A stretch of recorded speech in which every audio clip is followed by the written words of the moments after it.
तो दोस्तों हम आगे बात करते हैं। हम बात करते हैं भक्ति मूवमेंट के बारे में। नॉर्थ इंडिया में जो भक्ति मूवमेंट जो इवॉल्व होती है मध्यकालीन भारत के अंदर, तो उत्तर भारत में ये इसका प्रचलन चलता है 12वीं से लेकर 17वीं शताब्दी तक, 12 टू 17 सेंचुरी। ठीक है, ये नॉर्दर्न इंडिया की बात हो रही है। ठीक है, हमने दक्षिण भारत के अंदर क्या देखा था, वो और पहले शुरू हो गई थी। कब से कब तक? 7th to 12th century. तो आपको अगर कोई पूछे जिसको आज हम जानते हैं भक्ति मूवमेंट के तौर पर, उसके रूट कहाँ पर है, उत्तर भारत के दक्षिण भारत, शुरुआत कहाँ से हुई? दक्षिण भारत में। सबसे पहले साउथ इंडिया से शुरुआत होती है, क्योंकि आप शुरू से जानते हो, आपने पूरी हिस्ट्री मेरे साथ पढ़ रखी है। साउथ इंडियंस ज्यादा इन वर्ण सिस्टम, कास्ट फैक्टर वगैरह को नहीं मानते ना, बहुत वीक एंगल से मानते हैं ना। जितना कि नॉर्थ इंडिया में ये सब डिस्क्रिमिनेशन वगैरह देखने को मिलती है, उतनी साउथ में कहाँ मिलती है। साउथ तो हमेशा डेवलपमेंट और इसकी बात करते हैं, शुरू से ही देख लो आप, चाहे इतिहास उठाकर, है ना। But interestingly it deferred greatly from the southern भक्ति मूवमेंट। मतलब उत्तर भारत के अंदर, नॉर्थ इंडिया के अंदर जो भक्ति मूवमेंट जो स्टार्ट हुई, वो दक्षिण भारत में जो भक्ति मूवमेंट थी उससे अलग थी, जिसका प्रचलन हमें देखने को मिलता है 7th to 12th सेंचुरी के अंदर। तो the movement which gained movement the movements bhakti movements which gained momentum in north india from 12th to 17th century, तो ये थोड़ी सी अलग थी as compared to the bhakti movement which gain momentum in south India from 7th to 12th century. Bhakti movement north के अंदर it included socio religious movements linked to one of the acharyas from the south. मतलब जो root है, जो philosophy है, जो ideology है, जो प्रिंसिपल्स हैं, जो आइडियाज हैं, वो किसी ना किसी एक संत महात्मा जो कि एक फिलोसफर के तौर पर जिनका लिंक दक्षिण भारत से है, उनके विचारों को बेस बनाकर एक socio religious reform movement launch करी जाएगी। मेरी बात समझ में आ रही है? एक साधु संत महात्मा, जैसे मतलब मान लो आप ये एक कोई भी देख लो, मैं आपको दिखा देता हूं।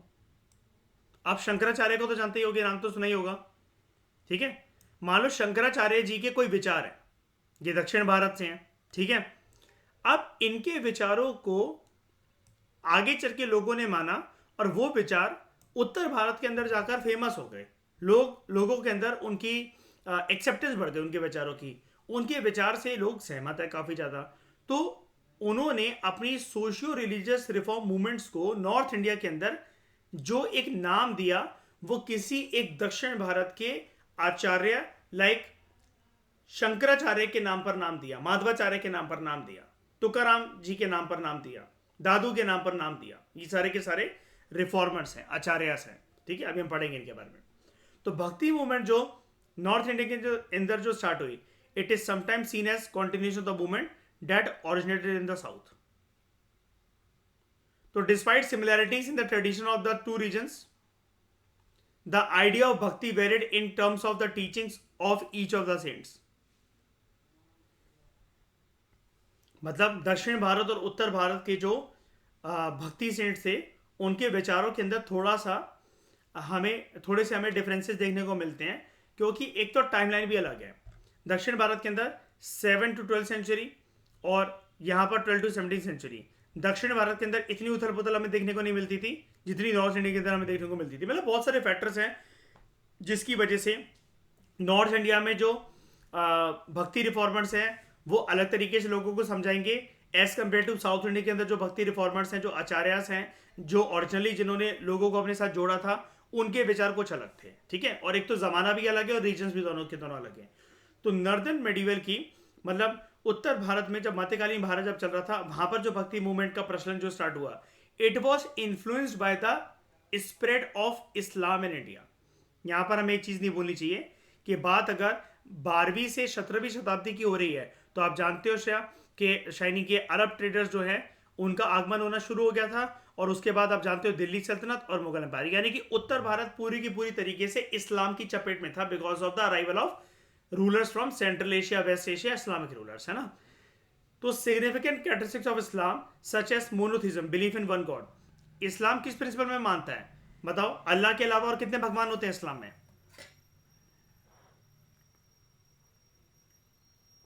बिल्कुल नहीं होते हैं। ठीक है, उसके बाद equality and brotherhood of man, fraternity के कंसेप्ट में बहुत ज्यादा बिलीव करता है इस्लाम, है ना। वहां पर कोई रिचुअल्स वगैरह भी नहीं होते हैं. एंड क्लास डिविजन्स, मतलब rejection of rituals and class divisions, इनको रिजेक्ट करा गया. It greatly influence the bhakti movement in this era. यानी कि देख रहे हो, उत्तर भारत के अंदर जो भक्ति मूवमेंट है वो इस्लाम के कुछ कुछ अच्छे प्रिंसिपल से कुछ प्रिंसिपल्स को बोरो करके उसको भक्ति मूवमेंट का पार्ट बनाया जा रहा है. ये चीज बहुत इंपॉर्टेंट है. कल कोई क्वेश्चन आ सकता है फिल्म के अंदर, सच बता रहा हूं मैं, बहुत ज्यादा इंपॉर्टेंट चीज है ये, कि भक्ति मूवमेंट के अंदर क्या आपको इस्लाम का, इस्लामिक प्रिंसिपल्स का अमेलगमेशन देखने को मिलता है क्या, कुरानिक प्रिंसिपल्स की अच्छी बातें, इस्लाम से जुड़ी अच्छी बातें, ये सब देखने को मिलती है क्या? बिल्कुल देखने को मिलती है. अगर वो थी तो क्या क्या थी, ये भी क्वेश्चन आ सकता है. Monotheism, believe in one God, equality in brotherhood of man, rejection of rituals, rejection of class divisions, ये 4 चीजें याद रखना. रुला देगा वरना ये अच्छे कोई वाला क्वेश्चन होगा बहुत इजी. अब ये आपके सामने वर्ड ये 4 आ जाएंगे कि sorry, monotheism, believe in one God, ये आपके सामने 4 प्रिंसिपल्स आ जाएंगे. एक ही ईश्वर में मानो, भाईचारा बनाए रखो, सभी इंसान एक जैसे हैं, reject rituals, reject class divisions. ठीक है. अब आपको लगेगा हाँ ये भक्ति मूवमेंट के पार्ट थे, लेकिन आपको ये याद नहीं, अगर आपने पढ़ नहीं रखा है तो कैसे भी याद नहीं आ सकता आपको, अगर आपने पढ़ ही नहीं रखा है, सुन नहीं रखा है, कि ये इस्लाम या इस्लामिक प्रिंसिपल से बोरोड लेगेसी थी, बोरोड प्रिंसिपल से, जो कि भक्ति मूवमेंट के अंदर इनकॉर्पोरेट करे गए. तो significant characteristics of Islam, it greatly influence the bhakti movement of this era. ठीक है. उसके बाद जो सूफी टीचर्स थे यहाँ पर, उनकी जो टीचिंग थी, it also shape the thinking of भक्ति रिफॉर्मर्स. लाइक देख रहे हो, इस्लामिक प्रिंसिपल्स प्लस सूफी टीचर्स. तो इन सूफी टीचर्स, तभी मैं आपको बोल रहा था ना भक्ति सूफी मूवमेंट को, प्रीवियस लेक्चर में आपको बता रहा था कि साथ में यूज करा जाता है. तो Sufi teachers also shape the thinking of the bhakti reformers like Ramananda, Kabir, Nanak. ठीक है. गुरु नानक जी की बात हो रही है यहां पर, संत कबीर की बात हो रही है, and Ramananda. As bhakti movement also led to certain reforms in the society. तो बड़े सारे रीजंस दिए जाते हैं अलग अलग स्कॉलर्स के द्वारा behind the origin of the bhakti movement. कुछ स्कॉलर्स ये मानते हैं कि राइज ऑफ भक्ति मूवमेंट जो है, भक्ति मूवमेंट का जो आगमन होना जो शुरू हुआ, it was a reaction against feudal operation and against conformist Rajput ब्राह्मण डोमिनेशन. उत्तर भारत की बात हो रही है यहाँ पर. As was evident in the anti feudal tone in the poetry of some bhakti saints. अब भक्ति जो रिफॉर्मर्स है, अभी आपको क्या बताया कि जनरली ये कौन से सेक्शन ऑफ द सोसाइटी से बिलोंग करते थे, कौन से क्लास से, कास्ट से आते थे, लोअर कास्ट के लोग थे जनरली. देखा ना अभी आपने, ये जनरली जो भक्ति रिफॉर्मर जो थे ये लोअर कास्ट के लोग थे. ये देखो यहां पर, the bhakti saints usually emerge from the lower caste. ठीक है. इवन जो आचार्य जो होंगे, मतलब भले वो दक्षिण भारत के अंदर मतलब अपनी पहल कर रहे हैं, अपनी टीचिंग्स वगैरह दे रहे हैं, लेकिन ज्यादातर जो भक्ति जो संत थे, जो महात्मा थे, जिन्होंने जिनको हम लोग पोएट सेंट्स भी कह रहे हैं, जिन्होंने कविताएं वगैरह भी लिखी, तो वो लोअर कास्ट से आते थे. अब उनके वो ना कुछ कुछ सॉन्ग्स कंपोज करेंगे, कुछ कुछ पोएम्स कंपोज करेंगे. ठीक है. तो उनके उस पोएम में, उस कॉम्पोजिशंस में उनकी टोन जो होगी वो हमें दिखेगी as anti towards Rajput and Brahmins. ठीक है. एक एंटी फ्यूडल टोन हमें देखने को मिलेगी इन the poetry of some bhakti cents, like Kabir की कविताओं में, नानक जी की बातों में, चैतन्य महाप्रभु जी की बातों में, एंड तुलसीदास जी की बातों में. तो another group of scholars thought that कि जिस प्रकार से सामाजिक और अर्थव्यवस्था के टर्म पर जो चेंजेस हो रहे हैं in the early medieval period, it led to the emergence of this movement. क्या चेंजेस हो रहे थे ज्यादातर related to spread of Islam. ठीक है. और जो रूलर्स थे बाहर से जो आए थे, मतलब इस्लाम का फैलना दिक्कत नहीं है, जो रूलर्स हैं जो अत्याचार कर रहे हैं दिक्कत उनसे है. ओके. उसके बाद according to them during the 13th and 14th century the demand for manufactured goods, luxuries and other artisanal goods increased. Leading to a movement of artisans into the cities. कारीगर वगैरह जो है वो शहर की तरफ जाने लगे, डिमांड बढ़ गई थी इन सब की, क्योंकि बड़े बड़े एम्पायर जो हैं आपको पता ही है 13-14 सेंचुरी पर ये बनाए गए थे मुगल सल्तनत के द्वारा, दिल्ली सल्तनत के द्वारा। तो movement gain support from these classes of the society, मतलब आर्टिसंस वगैरह ने, कारीगरों ने भी काफी ज्यादा सपोर्ट करा। As these groups were dissatisfied with the low status accorded to them, जो उन पे थोपा गया था बाय द ब्राह्मणिकल सिस्टम, और इन्होंने भक्ति संतों की बातों में बिलीव करना शुरू करा। इनको वहां पर एक उम्मीद मिली, एक इनको रास्ता मिला, कि इनको राह मिली, since it focused on equality.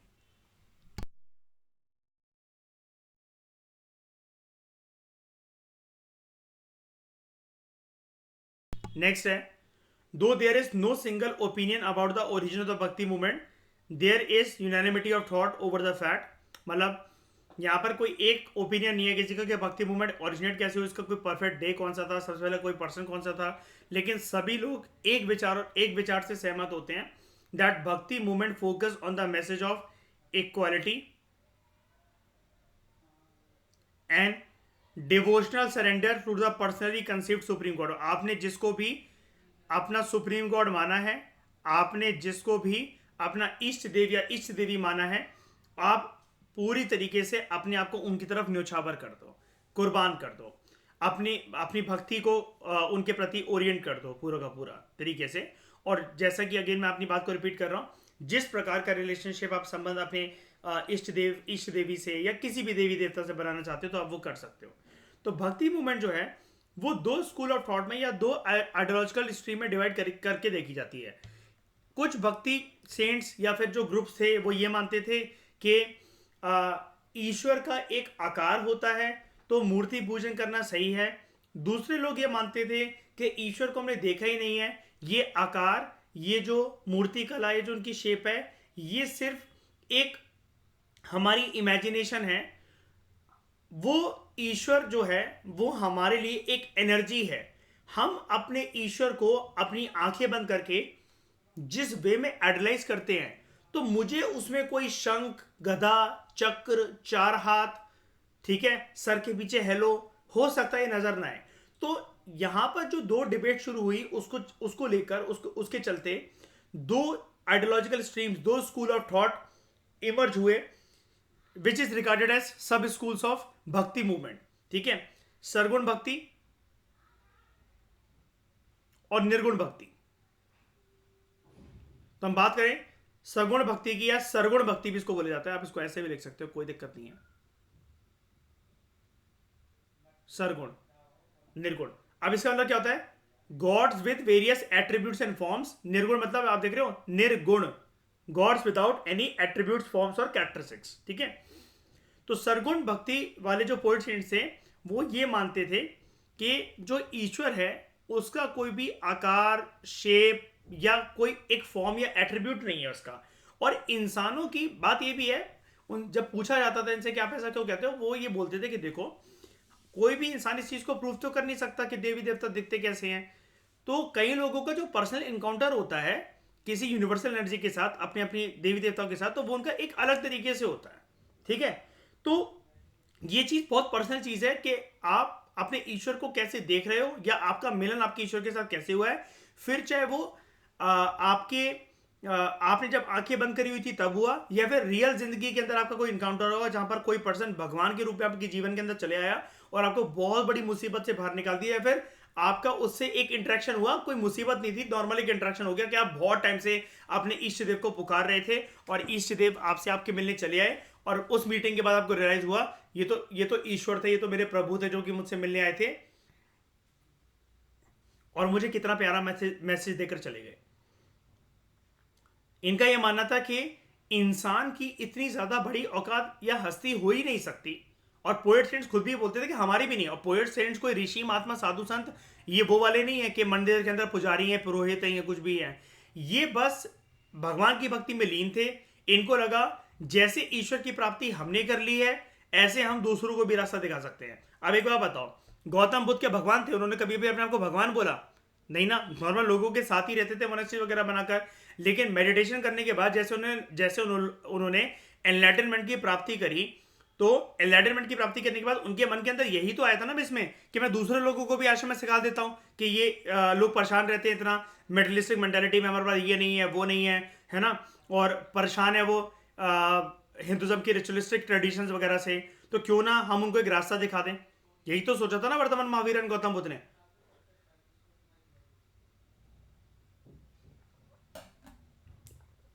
ठीक है, तो निर्गुण भक्ति का मानना क्या है, या निर्गुण सेंट का मानना क्या है? They represented those poet saints who extolled God, who emphasise God without end beyond any attributes और फॉर्म्स। यहां पर सॉरी मैंने उल्टा बोल दिया आपको एक्सप्लेनेशन में। निर्गुण में जैसा कि मैं आपको बोल रहा था कि इंसान की इतनी औकात नहीं है, इंसान की अभी वो विजनरी पावर डेवलप नहीं है कि वो भगवान को देख सके, तो यहां पर जो है भगवान को माना जाएगा विदाउट एनी एट्रीब्यूट्स। यहां पर माना जाएगा सरगुण भक्ति के अंदर, आई एम एक्सट्रीमली सॉरी, मैं एक्सप्लेनेशन निर्गुण की दे रहा था, वर्ड यूज बार बार सरगुण कर रहा था मैं। सरगुण के अंदर भगवान को देखा जाएगा कि भगवान के पास एट्रीब्यूट्स है, भगवान के पास फॉर्म है, भगवान के पास कैरेक्टरिस्टिक्स है। आप यहाँ पर मूर्ति पूजन कर सकते हो क्योंकि भगवान का एक डेफिनेट पोज है, एक फिगर है, एक शेप है। कैसे आपको डिफ्रेंशिएट करना है, हनुमान जी को सरस्वती माता के साथ, सरस्वती माता को दुर्गा माता के साथ, दुर्गा माँ को शनिदेव के साथ, शनिदेव को साईं बाबा से। अब साईं बाबा की भक्ति तो चलो बहुत बाद में स्टार्ट हुई, एक एग्जाम्पल दे रहा हूँ मतलब मैं। और साईं बाबा को कुबेर जी के साथ, और कुबेर जी को राम जी के साथ, राम जी को विष्णु जी के साथ, विष्णु जी को गणेश जी के साथ। इन सबको आपको डिफरेंशिएट कैसे करना है, तो वो आपको उसके लिए एक फॉर्म, एक कैरेक्टरिस्टिक्स और एक वो सब कुछ चाहिए। ठीक है, निर्गुण भक्ति में निर्गुण जो भक्ति सेंट्स है, they represented those poet saints who extolled, who emphasise God without end beyond any attributes और forms. They are also known as monotheistic bhakti saints. बात करें सरगुण भक्ति सेंट्स की, मेजर प्रोपोनेंट्स पर तुलसीदास, सूरदास, चैतन्य महाप्रभु एंड मीराबाई। ठीक है, ये जनरली किसके प्रोपोनेंट्स थे? इन्होंने जनरली कौन से गॉड की तरफ ये ओरिएंटेड थे? जनरली चारों के चारों विष्णु। और तुलसीदास ने क्या लिखी? आज की जो रामायण है जिसको क्या बोला जाता है?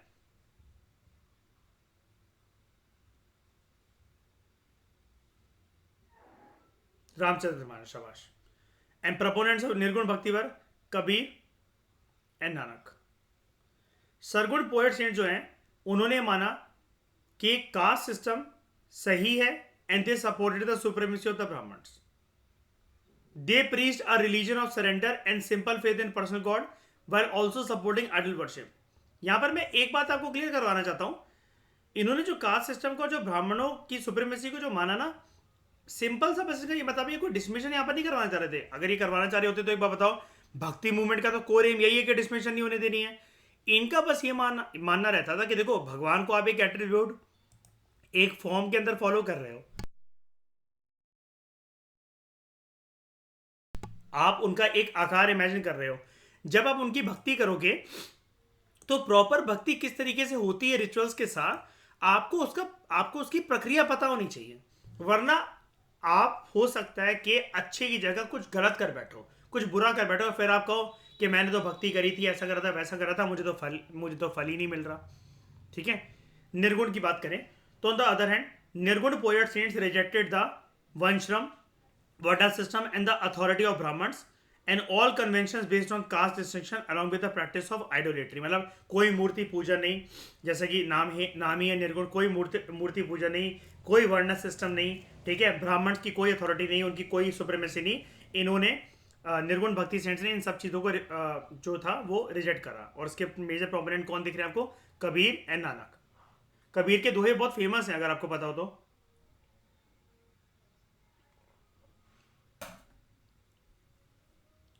तो they gave more importance to the personal experience with God, कि आपका गॉड के साथ, जैसे कि मैं आपको एक्सप्लेनेशन दे रहा था जो मैंने गलती से सरगुण में आपको दे दी थी, कि भगवान के साथ आपका इंटरेक्शन किस फॉर्म में होगा। भगवान आपको मिले हैं, या फिर आप किसी दुख दुविधा परेशानी हो तो उससे आपको निकाला है, या फिर वैसे ही आपका इंटरेक्शन हुआ है, बड़े टाइम से अपने इष्ट देव, अपने ईश्वर को पुकार रहे थे, तो आपको पता लगा कि आज जिसके साथ आपकी मीटिंग हुई थी तो वो भगवान का ही रूप थे, भगवान की फॉर्म में आपसे मिलने आए थे, क्योंकि बड़े टाइम से आप उनको याद कर रहे थे। तो ये जो है, ये इन्होंने ये माना कि भगवान का ईश्वर के साथ आपका पर्सनल एक्सपीरियंस होता है, आपका पर्सनल इंटरेक्शन होता है. And even though they called their gods using different names and titles, yet their god was non-incarnate. इन्होंने ये माना कि भगवान जो है मतलब अवतार नहीं लेते हैं अलग अलग. God is without form, eternal and ineffable. मतलब आप टच नहीं कर सकते, आप उनको एक आकार नहीं दे सकते, एक शेप नहीं दे सकते, आप उनका कोई फॉर्म नहीं बता सकते, उनके एट्रीब्यूट्स नहीं बता सकते कि अगर ये सरस्वती माँ है तो ये मिलाकर, ये सारी फीचर्स मिलाकर वो सरस्वती माँ है. अगर वो गणेश जी है तो ये सारी फीचर्स मिलाकर वो गणेश जी हैं. ठीक है. उसके बाद निर्गुण भक्ति में एक पॉइंट और. It seem that their ideas were a synthesis of 3 traditions. निर्गुण भक्ति सेंस की यहां पर बात हो रही है. एक वैष्णव कंसेप्ट ऑफ भक्ति, एक नाथपंथी मूवमेंट, और तीसरा Sufism. Thus, though they had adopted the notion of bhakti from Vaishnavism, they gave it a निर्गुण ओरिएंटेशन. जबकि अगर वैष्णविज्म से अडॉप्ट कर रखे हैं प्रिंसिपल्स वगैरह, अगर आप यहीं पर देखो तो आप ही बताओ, विष्णु जी का तो एक फॉर्म, एक आकार होता है ना, और उनके 2 जो अवतार होते हैं, राम जी और कृष्ण जी, हम उसमें भी मानते हैं. लेकिन ये क्या कह रहे हैं, अवतार वगैरह जैसी कोई चीज़ नहीं होती है. देख रहे हो, गॉड वॉज नॉन इनकारनेट, यानी कि अवतार नहीं लेते हैं, है ना. और गॉड को फॉर्मलेस भी बता दिया. बस बोरो कर रखी है वो ट्रेडिशन के. हाँ, मतलब कृष्ण भक्ति की तरफ ये ज़्यादा ओरिएंटेड थे, लेकिन कृष्ण जी को, विष्णु जी को एक रूप देना, विष्णु भक्ति की तरफ ज़्यादा ओरिएंटेड थे, सॉरी. उनको एक रूप देना या फिर उनको कैरेक्टराइज करना कि ये उनके फीचर्स होते हैं, इस चीज़ को उन्होंने रिजेक्ट कर दिया. उसके बाद it is also interesting to note that there was an ideological affinity between both the sargun and nirgun poet saints. यानी कि ऐसा भी नहीं था कि दोनों के विचार जो है वो एक दूसरे से बिल्कुल अलग जा रहे हैं, वो ईस्ट डायरेक्शन में जा रहे हैं, वो वेस्ट डायरेक्शन में जा रहे हैं. यहाँ पर उनके विचारों के अंदर कुछ हमें एक सिमिलरिटीज, एक रिदम भी, एक चेन भी देखने को मिलती है एक कॉमन ट्रैक पर. As evident in their verses where they frequently mentioned each others teachings and influence. एक दूसरे की टीचिंग्स और इन्फ्लुएंस को ये मेंशन करते थे अपने वर्क्स में, जब भी ये कविता वगैरह को कंपोज कर रहे हैं, पोएम्स वगैरह को कंपोज कर रहे हैं. Also while the differences between these 2 branches are important, इनकी सिमिलरिटीज जो है वो भी हमें देखनी चाहिए. क्या सिमिलरिटीज है इनके बीच में, क्या ये चीज़ें हैं कि यहाँ पर हमें एक एफिनिटी देखने को मिलती है दोनों के दोनों ट्रेडिशंस में. Both focus on personal relationship with the divine, के ईश्वर के साथ आप अपने पर्सनल संबंध खुद से बनाओ, उसके लिए आपको किसी की बीच की साधन की जरूरत नहीं है, आप मन के अंदर भी भक्ति कर सकते हो. And they believed in a singular devotion and love for the God. ठीक है, मतलब आप अपना ईष्ट देव बनाकर उसकी पूजा करो, एक ही देवी देवता को अपना ईष्ट देव बनाओ. ठीक है. उसके बाद both were highly critical of ritual observances. आप मतलब जो है रिचुअल्स, पूजा पाठ करते हुए रिचुअल्स वगैरह या फिर ये जो हवन वगैरह या जानवरों की बलि देना, इन सब चीज़ों को मत अपनाओ. And they as they were fostered by the Brahman priest. जैसा कि आप देख रहे हो यहाँ पर इन्होंने ब्राह्मणों की सुप्रीमेसी को माना सद्गुण भक्ति वालों ने. ठीक है. And they also bet the caste system. लेकिन रिचुअल्स वगैरह को इन्होंने नहीं माना. इन्होंने माना कि आप गॉड को अपने आप को गॉड की तरफ आप अपने आप को पर्सनली सरेंडर कर दो एंड सिंपल तरीके से भक्ति करो. Believe in personal God while also supporting idol worship. ठीक है. उसके बाद both were highly critical of ritual observances as were fostered by the Brahman priest. ब्राह्मण जो पुजारी पंडित वगैरह होते थे वो ये बोलते थे कि रिचुअल्स वगैरह आपको फॉलो करने चाहिए, लेकिन इन्होंने बोला नहीं. And as a matter of fact many poet saints specially north areas they were themselves of lower caste lineage, क्योंकि उनको कभी या उनके खानदान वालों को कभी ऑब्जर्व नहीं करने दिया गया था रिचुअल्स को, या फिर उनको एक्सेस नहीं करने दिया गया था. तो उसका एक ये रीज़न भी एक प्रमुख कारण माना जाता है कि उत्तर भारत के अंदर बड़े सारे जो सूफी सेंट्स थे उन्होंने बोला कि रिचुअल्स वगैरह की जो प्रक्रिया है ये बेकार प्रक्रिया है. ठीक है. उसके बाद another commonality between the two was their usages of the vernacular and regional language of the masses, ताकि वो लोगों को समझ आए, as oppose to the secret language Sanskrit of the elite priest. They compose their poems in popular languages and dialects spoken across India, which further enabled them to transmit their ideas among the various lower classes and masses, ताकि सब लोग इनको समझ सके और इनसे associate कर सके. तो कुछ इंपॉर्टेंट फीचर्स क्या भक्ति मूवमेंट के. जो भक्ति रिफॉर्मर्स थे they preach the principles of monotheism, ईश्वर एक है, and they criticise idol worship. They believed in freedom from the cycle of life and death, and they advocated that मोक्ष की प्राप्ति तभी हो सकती है only by deep devotion and faith in God. इनका ये भी मानना था अगर आप अपने ईश्वर की ब्लेसिंग चाहते हो, ठीक है, और चाहते हो कि वहां पे कृपा बरसाए, तो आपको अपने आप को न्यौछावर करना पड़ेगा ईश्वर के आगे, सेल्फ सेंटर करना पड़ेगा. While they also believed in the importance of gurus who acted as guides and preceptors. इसलिए इन्होंने ये जो सेंट्स हैं, भक्ति सेंट्स हैं, इनका सहारा लिया. जैसे कि आपने देखा नॉर्थ इंडिया में भक्ति ट्रेडिशन बाद में आया. अब वो किसका सहारा ले, जब कोई पहले से यहाँ पर कोई है ही नहीं. तो उन्होंने जो दक्षिण भारत के जो आचार्य थे, जो संत थे, लाइक चैतन्य महाप्रभु, या फिर आप बात करो ये मानवाचार्य की, शंकराचार्य की, इन्होंने इसका सहारा लिया, उनके आइडियाज का सहारा लिया. They advocated the principle of universal brotherhood. जैसा कि आपने देखा उत्तर भारत के अंदर ये जो भक्ति सेंट्स हैं, उन्होंने तो ये प्रिंसिपल इवन इस्लाम से बोरो करा. They criticise, they condemn ritualism, pilgrimages and fast, arguing that all living beings including humans, ये भगवान के बच्चे हैं. They also strongly denounce caste system which divided people according to their birth. लेकिन ऐसा दोनों में नहीं था, दोनों स्ट्रीम्स में नहीं था. अगर आप सरगुण भक्ति वालों की तरफ देखो तो देखो, they sargun poets upheld the caste system and they supported the supremacy of the Brahmins.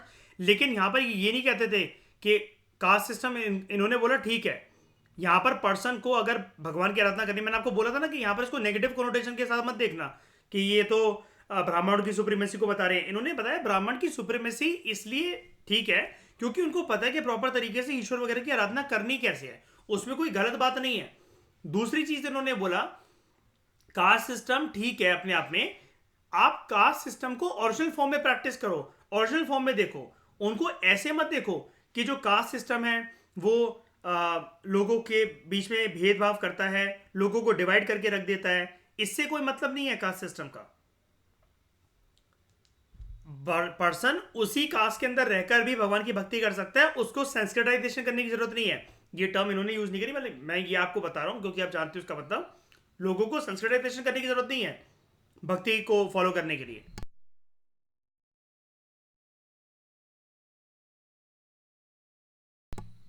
और they stress the singing of hymns with deep devotion and without considering any language as sacred. They compose poems in the language of the common people.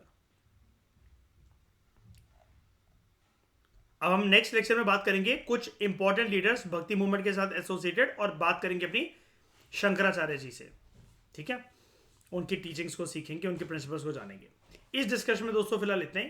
Thank you very much for discussion.